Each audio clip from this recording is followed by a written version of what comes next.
Welcome to this presentation on student veterans at UMBC.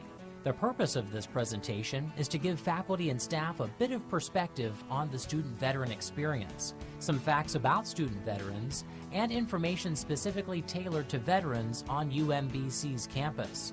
This video was produced by students in the Language, Literacy, and Culture PhD program right here at UMBC, both of whom are veterans.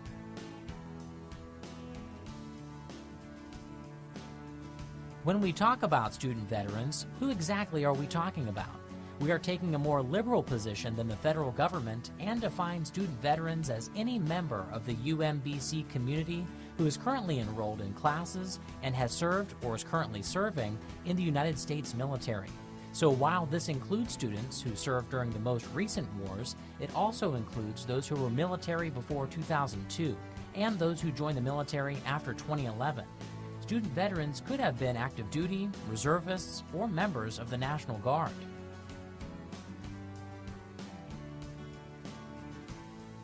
Some think it's easy to spot a student veteran because they are the slightly older student in the class or the male with the crew cut. While these are common stereotypes and may include those individuals, the population of student veterans is quite wide. The Office of Veteran Services for UMBC reports over 300 student veterans on campus. And with reservists and National Guard members who might not be using veteran services, that number may be closer to 400 students across campus. These students are undergraduates and graduate students, full-time and part-time, younger and older, and everything in between. They may be of any race, gender, or sexual orientation. The simple fact is, a number of student veterans are blending in and probably are in your classes and using your services without revealing their veteran status. It's a wide population representing a diverse group of men and women.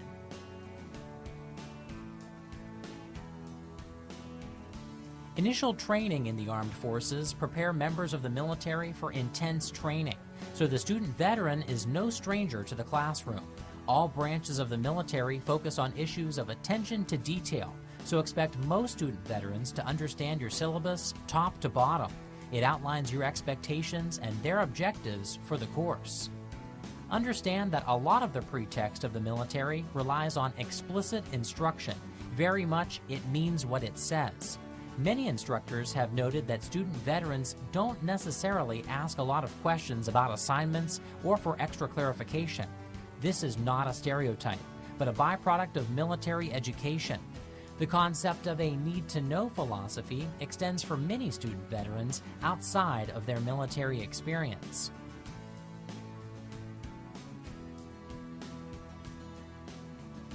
Sometimes instructors have noted resistance or frustration from student veterans in group work, leading to some stereotypes about student vets not doing so well in groups. This could not be further from the truth.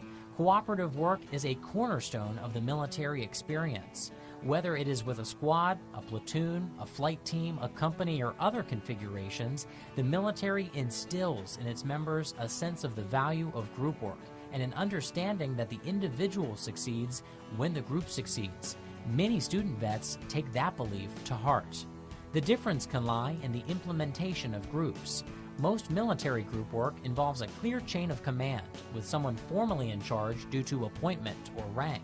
Even short-term task groups in the military will have a team leader whose responsibility it is to make sure the work is done. Higher education group work commonly involves more informal groups, where there is no leadership and tasks are issued out to individual group members who then have individual accountability. If items aren't done, it falls back on the group to do them, and this may not be evident until the project is almost due. This type of group would be uncommon in military organizations.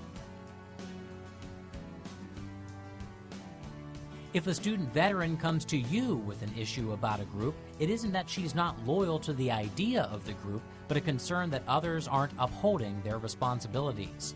As a member of faculty or staff, it is best to reassure the student vet.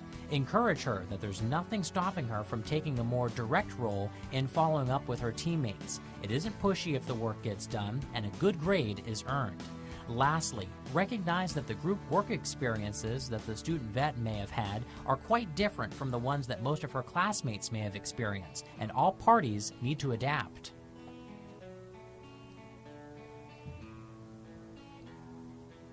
While it is true that there could be some student vets who are full-time students that live on campus, this isn't the most common circumstance. UMBC has a large commuter population, and a majority of the student vets who take courses on campus are commuters themselves. Regardless of age, it is most likely that student vets have a host of other responsibilities off campus that limit the amount of time they can spend at UMBC, either academically or socially. Because of this fact, a number of student vets are rather disconnected from campus organizations and events, like many other non-traditional students. Several recent studies on student veterans have shown them to be more likely disconnected from student services, resources, and organizations than other non-veteran students. Therefore, asking student veterans to do on-campus activities might pose similar challenges to commuters who are non-traditional. If a student veteran explains a level of concern about completion of an on-campus activity, try your best to accommodate those issues. Recommend a student that the vet could partner up with. This buddy might be able to help the student vet access whatever resources are necessary to complete the assignment.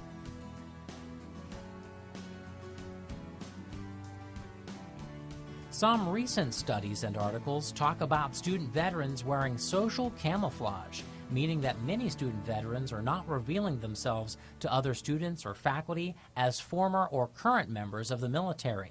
This may be due to a preconceived idea or stereotype that veterans have about how members of the college community might view members of the military.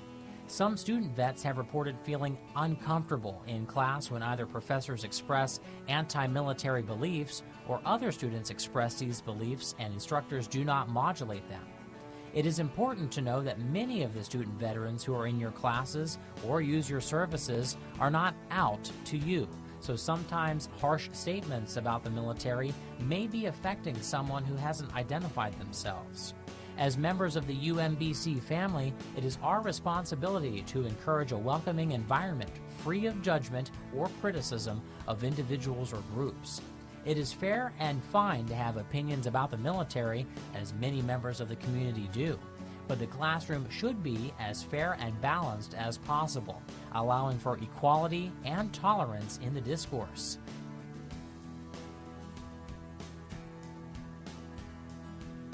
The more open and accepting the approach in the class or on campus, the more likely a student vet will come out to you, either in open class or to you personally. It is not necessary to do the standard "thank you for your service," although you could do that if you wish. However, you should acknowledge that the student did reveal their military status to you. For some student veterans, this is a very big deal. As stated before, some vets feel they are marginalized in higher education settings and must trust a member of faculty or staff before they share. Because this could be such a big deal, it is important to let the student vet come out to the class at their own speed, in their own manner. Commonly, after they have revealed themselves to you as a student veteran, they will be more inclined to tell other classmates, either individually or to the group. Professors have reported this coming out process most commonly happens when military-oriented examples are provided in class, or, in the case of faculty or staff who were or are themselves members of the military, reveal themselves to the students.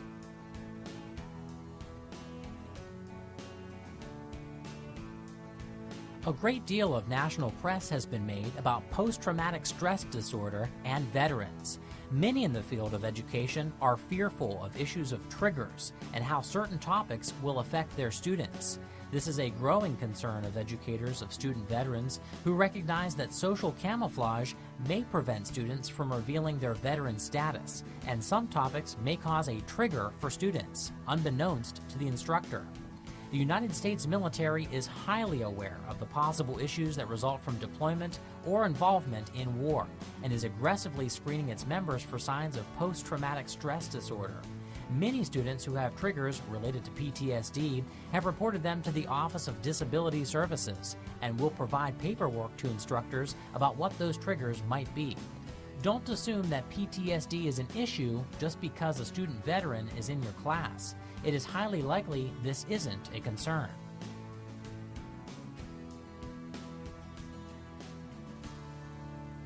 Lastly, we would like you to hear what student vets from UMBC think you should know in their own words.